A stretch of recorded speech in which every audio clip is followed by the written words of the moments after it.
Bienvenue dans 10 raisons d'espérer, le nouveau podcast de l'Institut catholique de Paris. Merci de vous installer. À l'occasion de ses 150 ans, l'ICP tend son micro à ceux qui agissent au quotidien pour faire bouger les lignes. Et à travers l'exemple, Dans chaque épisode, un enseignant-chercheur de l'ICP rencontre un porteur de projet engagé et inspirant. donc la question sous-jacente. Ensemble, ils échangent sur leurs actions pour redessiner l'avenir du monde. La révolution de l'intelligence artificielle a déjà commencé. Que faut-il penser du pouvoir de l'intelligence artificielle ? Artificial intelligence. Aujourd'hui, les intelligences artificielles ne sont plus une promesse abstraite. Un drone livreur piloté par intelligence artificielle. Elles s'invitent dans nos métiers, nos décisions, parfois même dans nos conversations les plus ordinaires. Quatrième révolution industrielle qu'est l'intelligence artificielle. Elles nous obligent à repenser la manière dont on apprend, dont on travaille et dont on se situe comme être humain. Pour explorer ces mutations, une juriste, spécialiste du droit de l'intelligence artificielle. Bonjour, je suis Diane Galbois-Lehal, je suis maître de conférence en droit à l'Institut catholique de Paris, où je dirige le master droit de l'intelligence artificielle, ainsi que la chaire numérique et citoyenneté. Et un entrepreneur qui travaille au plus près des usages concrets de ces technologies. Bonjour, je suis donc Romain Chaumet, je suis cofondateur d'une AllMates, une entreprise qui propose donc des collaborateurs artificiels et j'accompagne aussi beaucoup d'entreprises dans leur adoption de l'IA pour savoir quoi en faire et comment surtout bien le faire. Dans cet épisode, nous allons tenter de voir si l'IA peut réellement devenir une raison d'espérer. Aujourd'hui, on a une autre forme d'intelligence et on doit en fait composer avec elle et ça nous, justement, c'est un miroir. Donc l'enjeu, est-ce que le risque c'est l'IA ? Non, c'est les humains. Est-ce qu'on en fera ?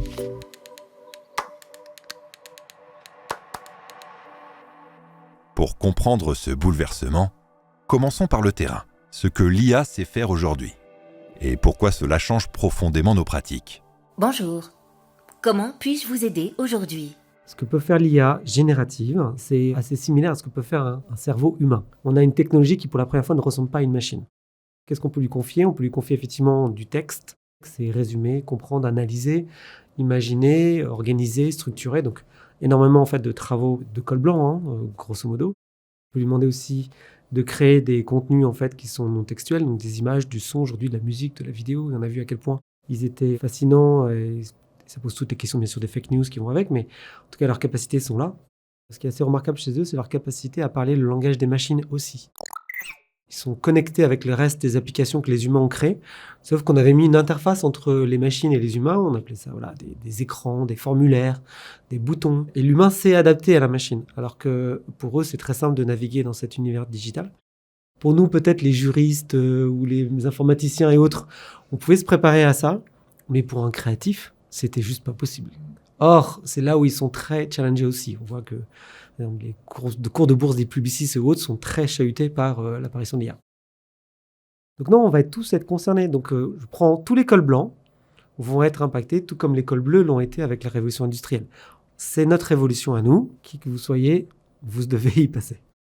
Mais cette accélération technologique bouscule une autre discipline, le droit. Le droit a souvent une longueur de retard sur la technologie. On voit ça aussi en matière de bioéthique, par exemple. Il y a des avancées scientifiques que le droit ne peut pas forcément prédire et c'est seulement après coup que le droit réagit pour contrer, pour empêcher, pour encadrer certaines pratiques qui se sont ouvertes. C'est exactement la même chose là en numérique. Le premier projet de règlement européen avait été présenté en avril 2021, donc avant le lancement au monde entier de ChatGPT. Et en fait, ils ont dû complètement revoir leur copie, ajouter un nouveau chapitre sur les IA, les modèles d'IA à usage général, parce que c'était pas du tout couvert dans le champ initial du projet. Le droit est quand même une des sciences sociales qui vient, une des sciences humaines et sociales qui vient en première ligne pour réglementer, mais voilà, toujours un petit peu quand même après coup. Le défi, c'est donc d'avancer à la même vitesse que des technologies qui évoluent sans pause. Car leurs effets ne sont plus théoriques. Ils transforment déjà nos pratiques et nos relations. Cette technologie-là peut aussi être une nouvelle forme de collaboration et une nouvelle forme de collaborateur. Alors, il ne va pas prendre le café avec vous, mais il peut être très utile pour bien travailler, pour réfléchir, pour se challenger, pour progresser, pour s'accomplir. Je pense que ça peut même aller au-delà. On peut pas retourner en arrière. Là, on est parti pour vivre avec l'IA générative, peut-être avec l'IA agentique également. Et donc, ce qu'il faut, c'est comprendre l'outil, le maîtriser et savoir, éventuellement faire mieux avec, mais pas le rejeter complètement, c'est sûr. La limite, par contre, à ne pas franchir, c'est que ça doit rester un outil qu'on ne doit pas dévier vers une relation affective, amicale, parce que ça reste une machine, que c'est complètement artificiel. Pour moi, il y a une ligne rouge qui doit être pénalement redoutable, c'est l'affectivité. Je considère qu'effectivement, que tous ceux qui produisent des modèles devraient être responsables pénalement et personnellement de l'affectivité qui pourrait se développer entre une personne et une IA. Donc, pour moi, c'est la ligne rouge parce que c'est un impact même presque anthropologique. C'est un génocide affectif. Pour moi, c'est vraiment la barrière qu'on doit construire excessivement rapidement. Parce que c'est pour nos jeunes, j'étais optimiste sur les réseaux sociaux, je n'avais pas du tout vu le côté négatif que ça allait générer. Là, pour l'IA, je suis optimiste, mais je vois peut-être, c'est peut-être plus flagrant en fait, les risques, notamment sur l'affectivité, et donc il faut mettre une barrière. On a un texte maintenant au niveau européen qui n'est pas encore complètement entré en application, qui entre en application progressivement par volet. Il le sera d'ici l'été 2027. Mais par exemple, on va interdire en Europe le crédit social, qui est acceptable en Chine. Le crédit social, c'est le fait d'attribuer une note en fait en fonction du comportement d'une personne, et cette note va déterminer si la personne peut avoir accès à tel ou tel service, que ce soit la sécurité sociale ou pouvoir prendre un billet de train, se déplacer, etc. Et donc ça, on considère que c'est beaucoup trop réducteur de nos libertés. Donc voilà, dans le règlement sur l'IA, il y a une limite absolue, un interdit. Et les interdits sont les premières dispositions du règlement qui sont entrées en application. Il est interdit de mettre sur le marché un système d'IA qui propose du crédit social, du social scoring. Je confirme, ça fait beaucoup de travail pour les juristes. Ouais, ça c'est une très très bonne raison d'espérer pour mes étudiants en droit de l'intelligence artificielle. Il y aura beaucoup de boulot. Il y aura beaucoup de boulot. Voilà, beaucoup de travail. Ouais, c'est de trouver des garde-fous pertinents, ça va être ça aussi, parce qu'on peut pas les anticiper finalement, ces garde-fous. Alors il y a des garde-fous qui sont pertinents, il y a des garde-fous aussi qui sont idéologiques, dans le sens, on dit c'est l'Europe a sa vision en fait de la liberté individuelle, qui ne veut pas être la même qu'effectivement chez les Chinois. Eux, ils sont tout à fait contents en fait de leur score de crédit en fait, mais parce que c'est une autre approche culturelle. Mais une fois ce cadre posé, une autre question s'impose. Où l'IA peut-elle vraiment être utile ? Et très vite, un domaine bien précis revient dans la discussion, la médecine. Moi, je pense surtout qu'on va pouvoir aider en amont et faire de la médecine préventive, qui est un des gros usages aussi de ChatGPT. Les gens consultent l'IA comme un médecin. Donc c'est là où on peut faire preuve d'espérance en disant, si on a des bons modèles, encore une fois, s'ils sont correctement gérés, gouvernés, etc., on pourrait avoir en fait une médecine préventive qui prendrait beaucoup plus d'ampleur en fait qu'on l'a aujourd'hui, avec des assistants personnels santé venant accompagner le patient, mais pas que d'un point de vue médical, mais d'un point de vue plutôt en coach, en disant quid de ton activité sportive, de ton alimentation, de tes addictions, et puis connecter ça aussi avec un état émotionnel, avec une situation professionnelle, avec un contexte familial. Et donc en fait avoir une analyse beaucoup plus large de ce qui fait en fait notre santé, et qui après vont nous guider à bon escient. Donc c'est aussi peut-être éviter que trop de personnes se rendent chez leur médecin alors que c'est pas nécessaire, ou prendre des médicaments alors qu'elles en ont plus besoin, etc., etc. L'IA peut aider à mieux accompagner, mais elle pose aussi une autre question. Qu'est-ce qu'on a encore envie de faire, concrètement, par nous-mêmes ? Moi, je pense qu'il va y avoir une recrudescence aussi vers les métiers manuels. Dans ma génération, j'ai plein d'amis ou de frères et sœurs de copains qui, après avoir fait HEC, avoir bossé au BCG ou je sais pas quoi, sont partis ouvrir une boulangerie, ouvrir un resto. Et c'est possible, il y a de la place pour tout le monde en fait. C'est ça qui est la bonne nouvelle aussi. Ceux qui veulent apprendre avec l'IA et qui vont savoir s'adapter, eh bien très bien, il y aura de la place pour eux. Et puis ceux qui sont quand même profondément réfractaires à la machine, et il peut y en avoir, et c'est pas gênant, il restera toujours des métiers, heureusement, sur lesquels l'IA pourra rien. Enfin, c'est pas l'IA qui va aller faire votre baguette de pain le matin.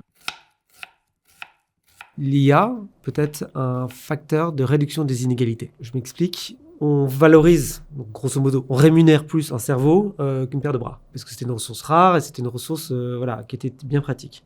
Étant donné qu'on a cette nouvelle ressource intelligente aujourd'hui, qui est une fraction du prix de l'intelligence humaine, il est probable en fait qu'on valorise moins notre intelligence versus nos bras, et donc il va certainement y avoir un rééquilibrage. Et tant mieux, parce qu'il y a certainement des gens, effectivement, qui sont allés dans des métiers du service, en tout cas des métiers où on va plutôt utiliser sa tête que ses bras, pas par goût, mais par nécessité.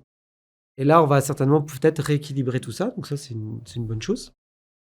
Et pareil, inégalité au fait aussi culturelle, sociale, effectivement, entre des parents éduqués qui vont bien sûr vont donner à leurs enfants des chances beaucoup plus grandes en fait de réussir des études supérieures. Donc si on réduit les inégalités, effectivement, on aura peut-être plus de gens qui seront ravis d'avoir des métiers de l'artisanat, de l'industrie, parce que finalement, s'ils gagnent autant qu'un consultant chez BCG, peut-être pourquoi pas réparer des voitures. Moi, peut-être que j'y serais allé finalement.